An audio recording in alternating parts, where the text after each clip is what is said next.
Night settles over the plains like a curtain of ink, swallowing every shape in silence.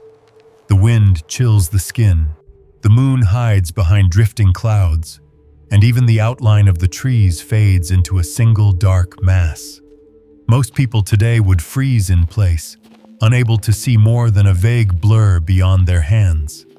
Yet indigenous hunters once moved through this same darkness, as if the night itself guided their steps. They walked silently across frozen ground, spotted trails invisible to outsiders, and slipped through shadows without startling a single bird. Here's the catch. This wasn't magic. It was science, mastered long before science had a name. The painful truth is that modern life has weakened our senses. Streetlights comfort us. Flashlights save us. GPS tells us where to place our feet. But on these ancestral lands, where storms erased tracks and winters erased sound, losing awareness meant losing life. Every step mattered. Every breath mattered. A single crack of a branch could cost a hunter his food, his safety, or his tribe's survival.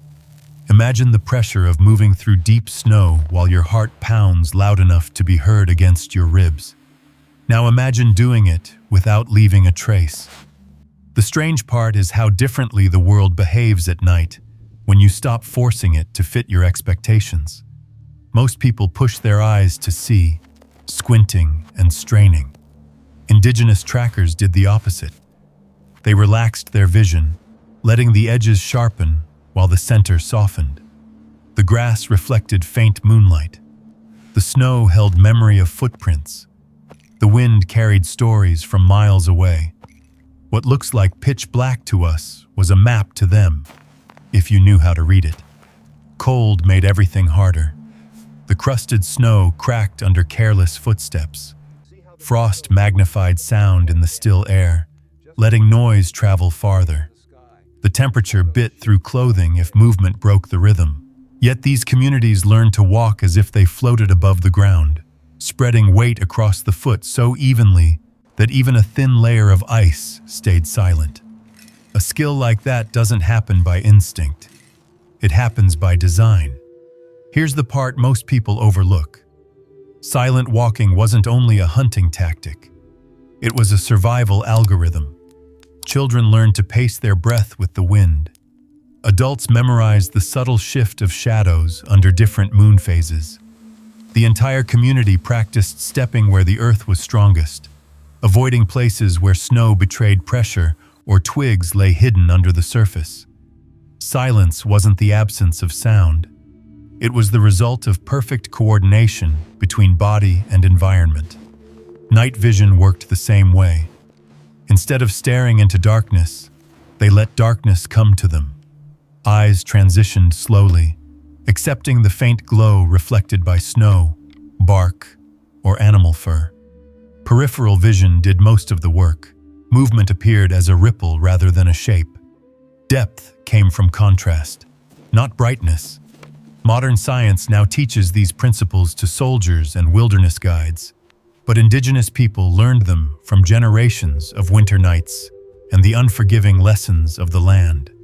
The deeper question is how these abilities developed into a complete system, a way of moving, seeing, and thinking that allowed people to thrive in environments most of us fear. To understand that, we need to explore the insight behind their mastery, the moment when pure instinct evolved into practical science woven into everyday life. Most people think silent walking and night vision were instinctive gifts, something mystical passed down through legends. But the truth is far more striking. These skills worked because they were rooted in precise natural science. Physics, biology, and environmental observation sharpened over centuries. Indigenous communities didn't just move quietly. They understood how sound behaved under different temperatures, how shadows lengthened across snow, and how the human eye transformed when stripped of artificial light. Here's the twist. They were applying concepts modern researchers would not formally name for hundreds of years. The first insight hides in the way sound travels at night. Cold air pushes sound downward, making every step louder and every mistake unforgiving.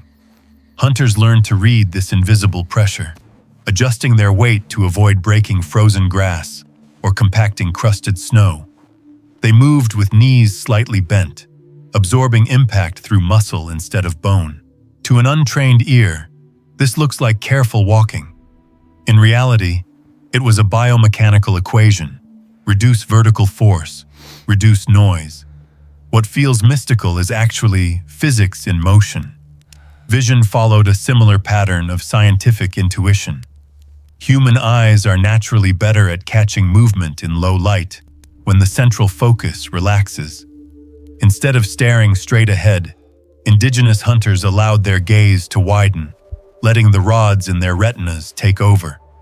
These cells are incredibly sensitive to contrast and motion, but they shut down when exposed to bright light.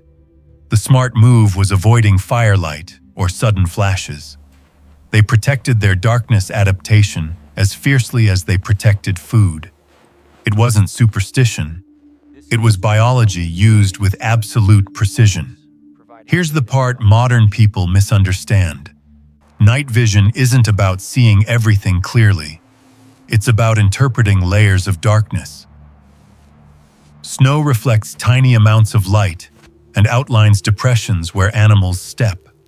Trees block moonlight, creating shapes with edges sharper than they appear during the day.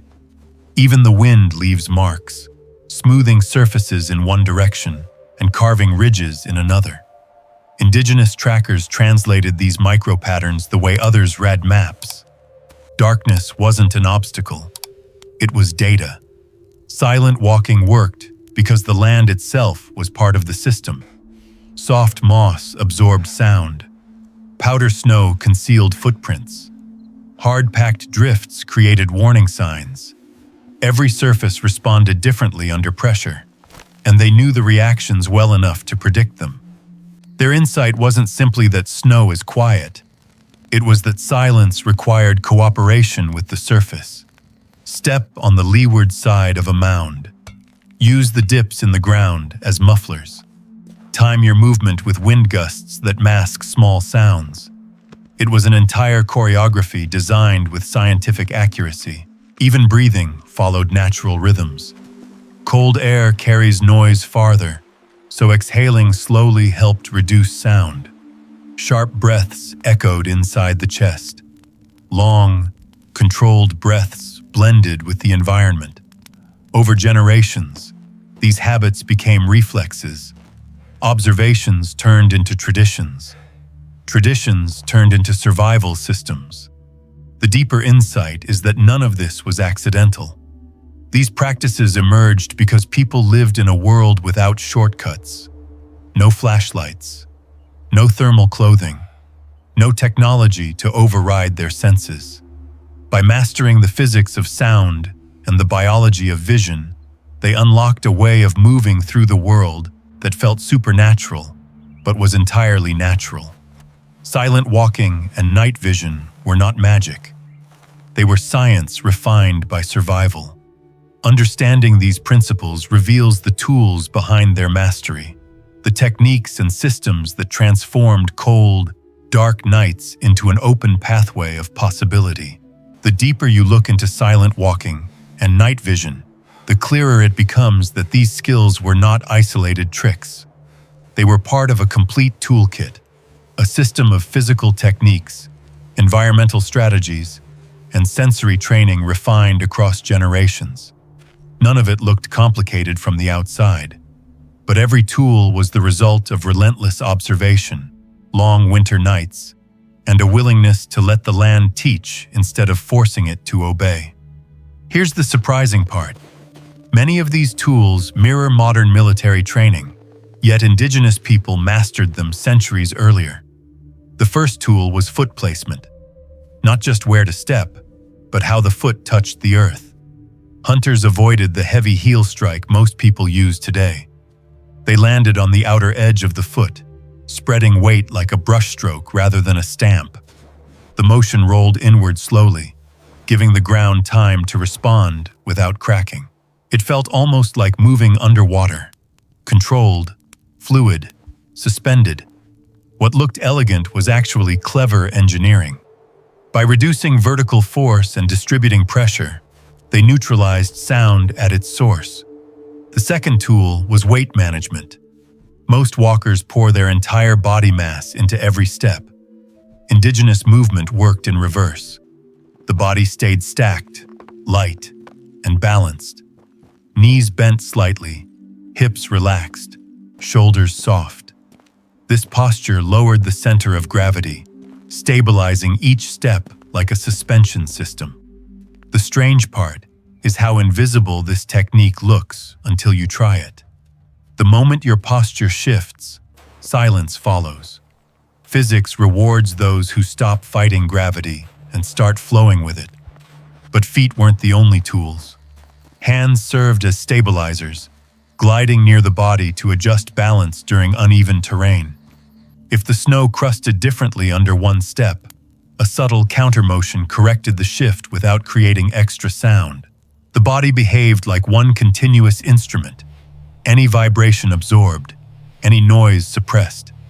Nothing moved separately. Everything moved together. Vision tools were equally precise. To protect night adaptation, they avoided looking directly at fire, moon reflections, or bright snow glare. Instead, they used what modern biology calls averted vision, directing their gaze slightly off-center. This simple act activated the rods in the retina, cells built for darkness, motion, and contrast. The result was stunning. Shapes invisible to a focused gaze appeared alive through peripheral awareness. Branches, animal trails, distant silhouettes, they all sharpened without a single light source. Another tool was shadow reading. In daylight, shadows seem clear. At night, they blur into nothingness, unless you know how to listen with your eyes. Hunters learned that every shadow had a temperature, texture, and rhythm. A hollow shadow meant soft ground. A sharp shadow meant hard-packed snow.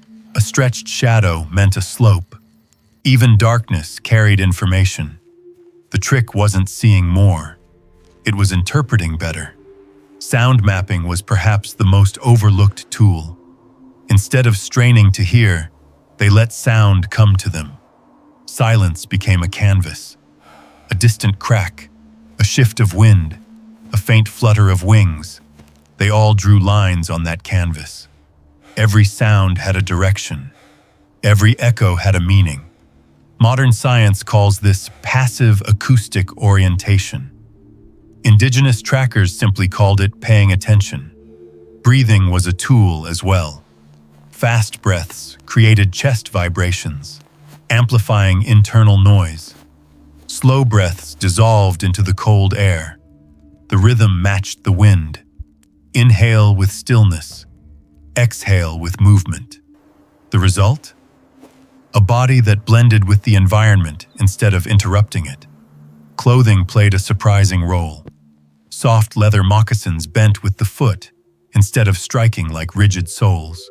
Layers of tanned hide trapped warm air without restricting movement. Loose sleeves and robes reduced friction noise. Even the stitching mattered. Tight seams meant less fabric rustle, and less rustle meant deeper silence. Then came environmental tools. Moss acted as a sound absorber. Snowdrifts muffled footsteps. Wet leaves warned of noise, while compacted paths offered safe routes.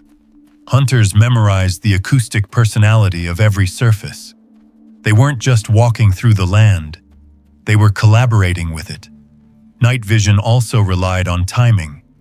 Instead of forcing speed, they adjusted pace to match shadows. Walk during cloud cover. Pause when moonlight brightened the snow. Move when wind rustled branches, masking sound. Stillness was not inactivity. It was a strategy. What emerges from this toolkit is a kind of native physics, a complete system that turned darkness into an ally. Silent walking wasn't just about being quiet. Night vision wasn't just about seeing in the dark.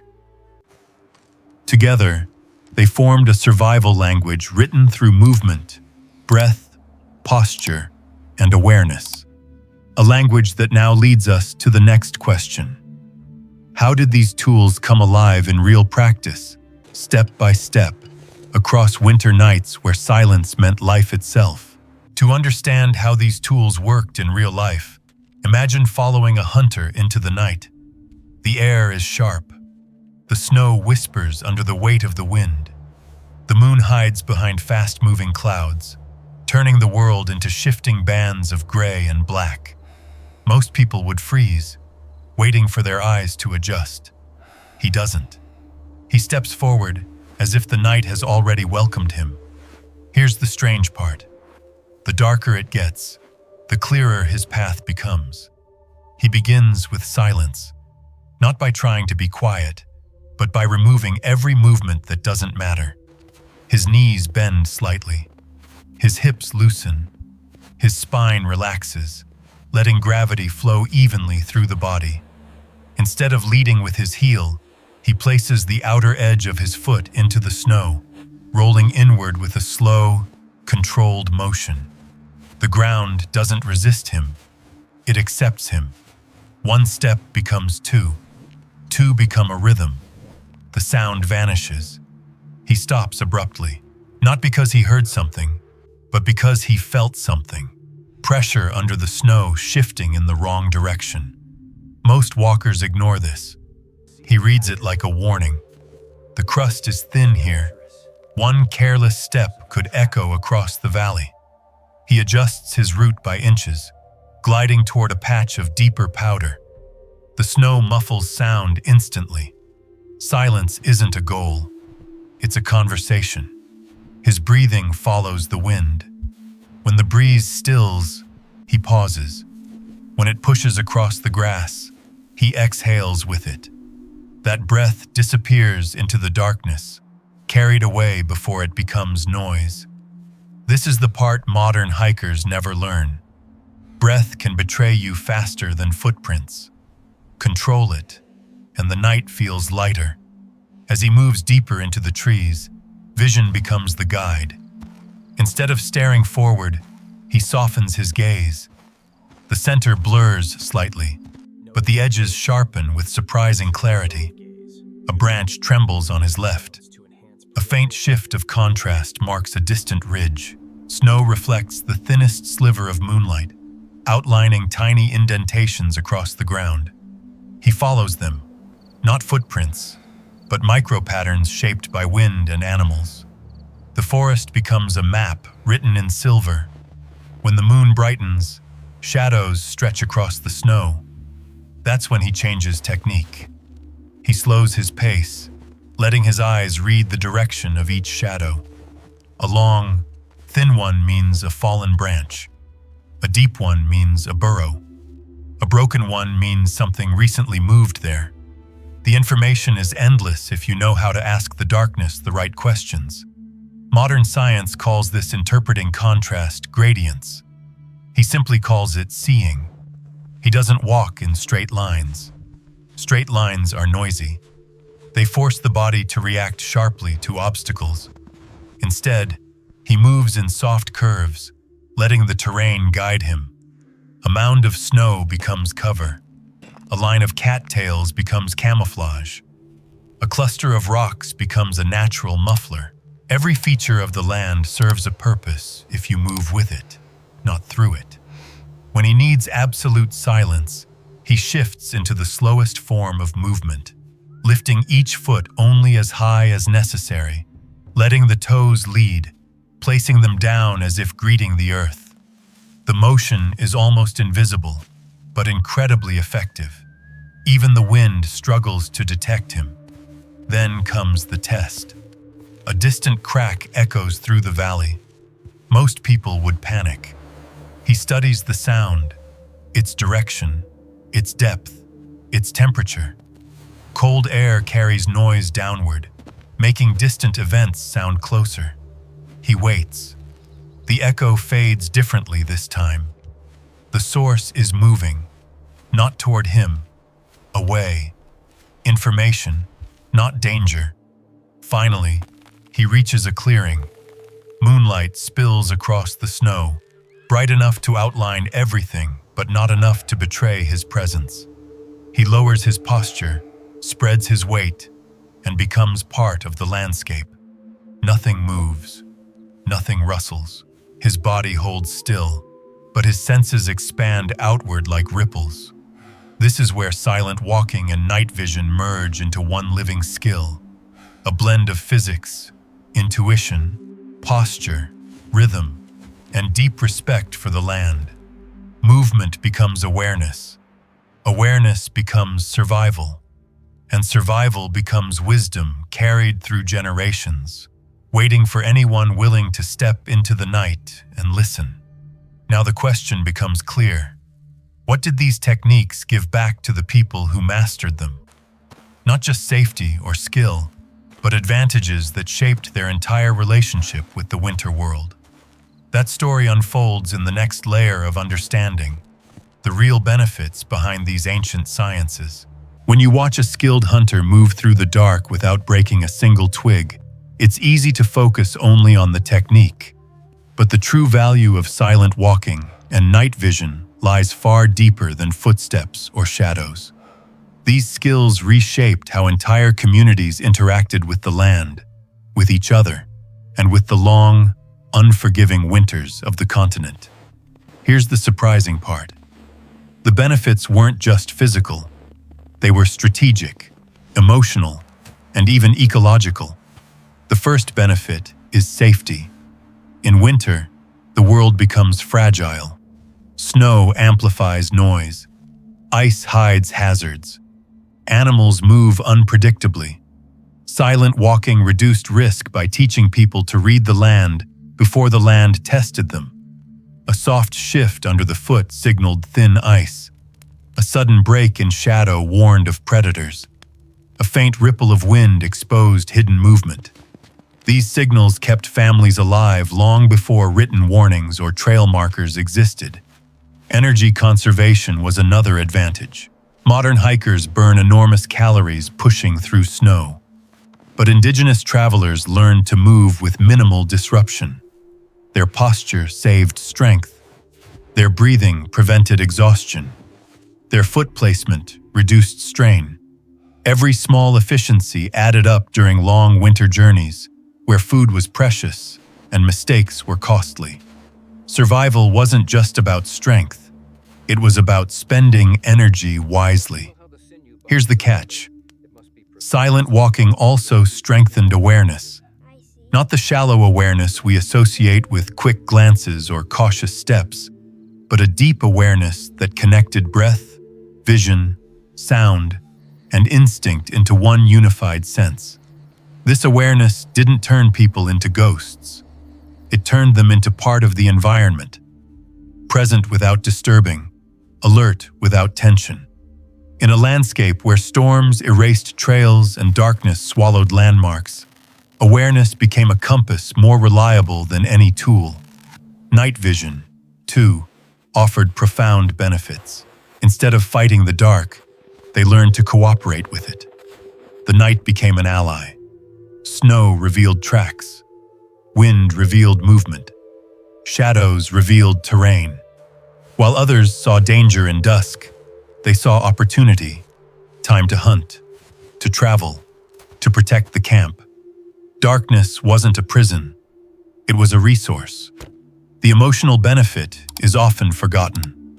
Moving silently through a winter night taught calm. Breathing with the wind taught patience. Reading shadows taught humility. These skills built confidence without arrogance. Strength shaped by stillness, not aggression. For communities depending on cooperation, that mindset mattered as much as food or shelter. But perhaps the greatest benefit was harmony. Silent walking and night vision didn't dominate the land. They adapted to it. Every step honored the ground. Every breath respected the air. Every pause protected the animals nearby. This relationship wasn't poetic. It was practical. The land rewarded those who moved gently, and punished those who didn't. All these benefits, safety, awareness, energy efficiency, emotional control, ecological respect, led to something larger. They became part of a cultural identity shaped not by conquering winter, but by understanding it. And this understanding forms the foundation of the closing message, the deeper truth embedded in every quiet step taken under the moonlit sky. When you finally step back and look at silent walking and night vision together, the truth becomes impossible to ignore. These weren't just survival techniques or clever winter hacks. They were expressions of a worldview, a way of living that treated the land not as an enemy to conquer, but as a teacher guiding every footstep. Here's the quiet revelation most people miss. The real power of these skills wasn't in the movement, but in the mindset behind the movement. To walk silently, you must first listen. To see in the dark, you must first accept that darkness has something to show you. That shift, from forcing the world to meet your expectations to letting the world reveal itself, shaped entire generations.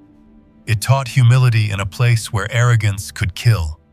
It taught patience in seasons where rushing led nowhere.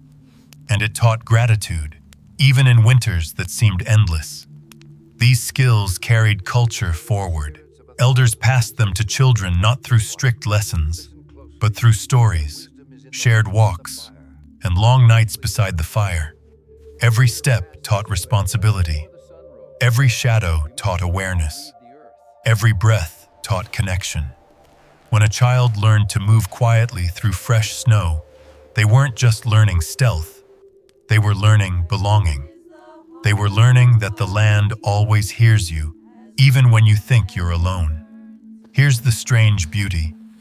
Silent walking didn't vanish with time. Night vision didn't disappear when electricity arrived. Their principles live on in every forager who moves gently through the forest, in every tracker who reads the wind, in every person who steps outside and lets the darkness sharpen their senses instead of dulling their courage. These practices whisper the same message across centuries. Slow down, observe deeply, and trust the intelligence of the natural world. In a modern age obsessed with speed and noise, these ancient sciences feel almost radical. But perhaps that's why they matter now more than ever. They remind us that awareness is a form of respect, that survival is a partnership with the environment, not a battle against it, and that wisdom doesn't always arrive through invention. Sometimes it arrives through stillness. Every winter night on the plains held its own lesson. Some nights taught silence. Some taught vision. Others taught resilience. But all of them taught the same final truth. Humans thrive when we move with the earth, not above it. So when you step outside tonight and hear the snow creak beneath your feet, pause for a moment. Listen to the wind. Let your eyes soften. Let the darkness come to you instead of pushing it away. You might discover a world you never realized was there, one that indigenous communities understood long before modern science caught up. Their knowledge is not lost. It waits quietly, carried in the land itself, ready for anyone willing to walk softly enough to hear it.